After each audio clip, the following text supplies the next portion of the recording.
Hey, what is going on, YouTube?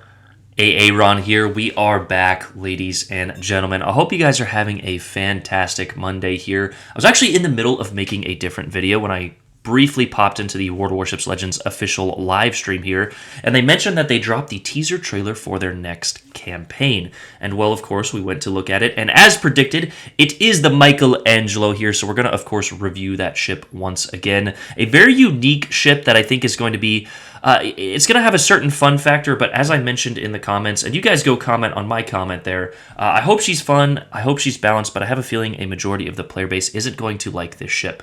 And part of the reason for that is, of course, that, the player base likes overpowered battleships, but I think this ship is just going to require such a unique playstyle, and majority of the player base doesn't have the patience for that. I like I said, I'm interested to try the ship. I hope she's fun, but I just have this sinking feeling that it's going to be a Velos type situation again, where you're going to see a few good games, you might have one or two, but it's just going to be an overall underwhelming ship for the next 5 or 6 weeks. On top of that, there was nothing else in this trailer besides one particular thing that I do want to go over, but I'm not 100% sure on it. Meaning there was no Easter eggs of other legendary tier ships. Now, we do know that the Gdansk and the Druid are on their way, but no Hindenburg, no Kremlin, and I just feel like Legends is just dragging this out as much as possible instead of giving us what they want. But of course, they have a business to run. So let's go ahead and review this campaign here. 2 quad turrets in the middle of your ship is going to create some very unique gameplay. If you guys actually look at these guns, these are not accessible. These are simply secondaries.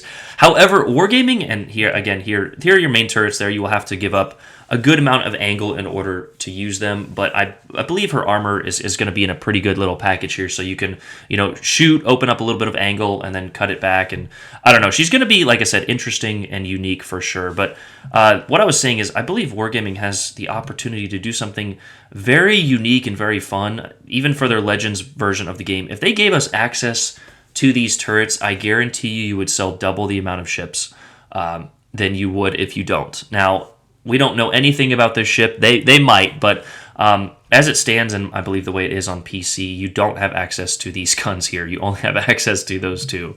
I think that would be a lot of fun. You just press Y again, and you have access. Now, you're getting a little complicated there for what they expect this player base to do, but I think that would draw a lot of interest in the game. And then, so as someone else in the comments pointed out, right? The shot of the airplanes, are they teasing the Dutch heavy cruisers? Well, as Demo indicated here, those were the Furious planes. However, why would the Furious planes be in there? And of course, this is done in training rooms, so they could be Furious type planes. If you actually remember, I believe the Dutch bombers are the double ones, but they could be. Who knows? Robin does like to get in those cinematic shots, so they, we're still not sure on that fact. And as Demo actually pointed out there, those were Furious planes. So if someone sees any different planes or different something that I missed, please let me know in the comments. But we're going to look at the Michelangelo here. We already have, and we do know that, we've gone over her ship statistics before, but in the original video, I wasn't paying attention, and her HE shells don't exist. So AP and SAP only 2x4 there in the turrets, a 24-second reload.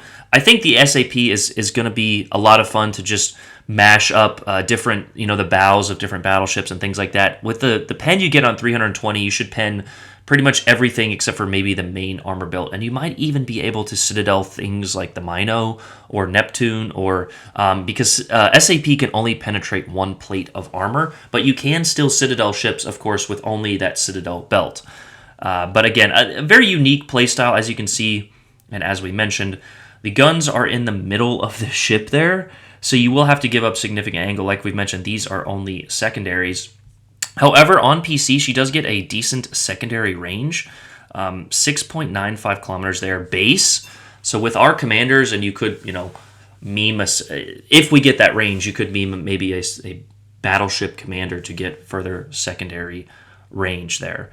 But I have a feeling they're going to do the old Legends treatment there. But 2x3 torpedoes with a 2-minute reload. And as we mentioned, these do slightly more damage than the standard Italian torps.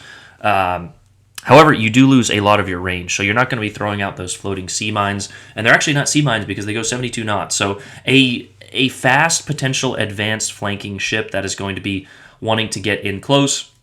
And as we mentioned, of course, in our kind of first look or our previous video, the pros of the Michelangelo are as follows. Has battleship caliber main guns despite being classed as a cruiser, powerful SAP firing secondaries, torpedoes are strong and fast with wide firing angles, large hit point pool for a cruiser, high top speed, good concealment, and has hydroacoustic surge and exhaust smoke in separate slots. So all of the downsides of this ship are kind of balanced out by all of the tools in your tool belt in terms of high top speed, good concealment, large hit points, good torpedoes, SAP, hydroacoustic search, and exhaust smoke generator. So you can absolutely meme ships coming around an island, destroyers caught in their own smoke. You advance with smoke so you're not spotted, and kind of sneak up on them.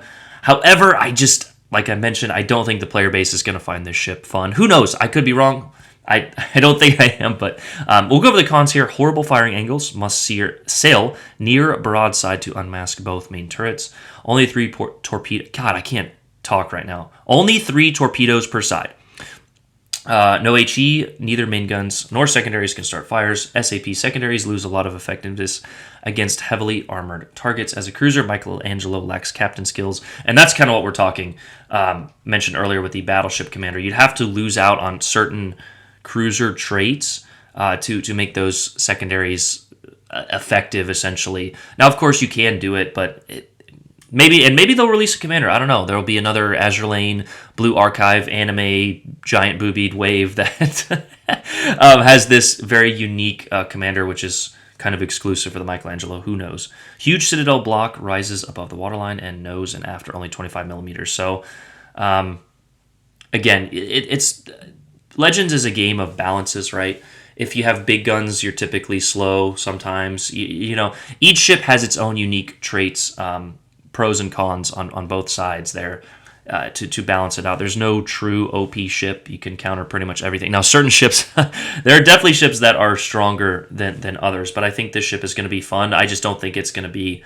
I don't know. I don't think it's going to be an overly popular campaign such as John Bart, Wichita, Loyang, Friesland. I think those were 2 ships that were relatively, of course, power, they were stronger, but not OP in a sense. But I'm just missing a campaign. Honestly, I just want an OP campaign, if I'm being honest. Now, who knows? This ship could be OP. We still have yet to figure that out. But that's the Michelangelo.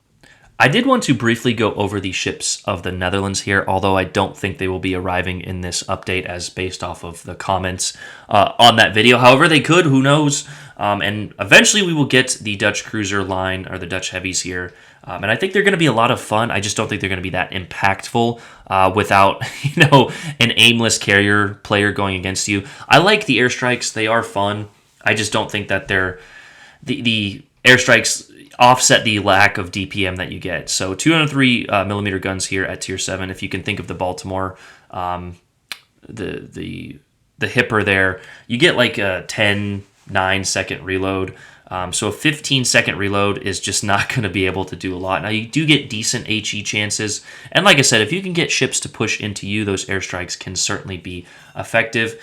And, of course, we've seen some excellent games from these ships, but it's usually mainly when you have a clueless carrier player on the other team constantly trying to focus, the cruisers with the best AA at the tier. But, that, of course, is what this game is sometimes, countering or putting your ship in the right spot to counter the enemy. But there are these ships of the line. I will link this for the video.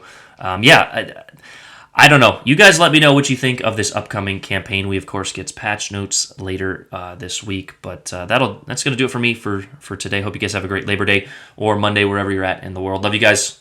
I'm out. Peace.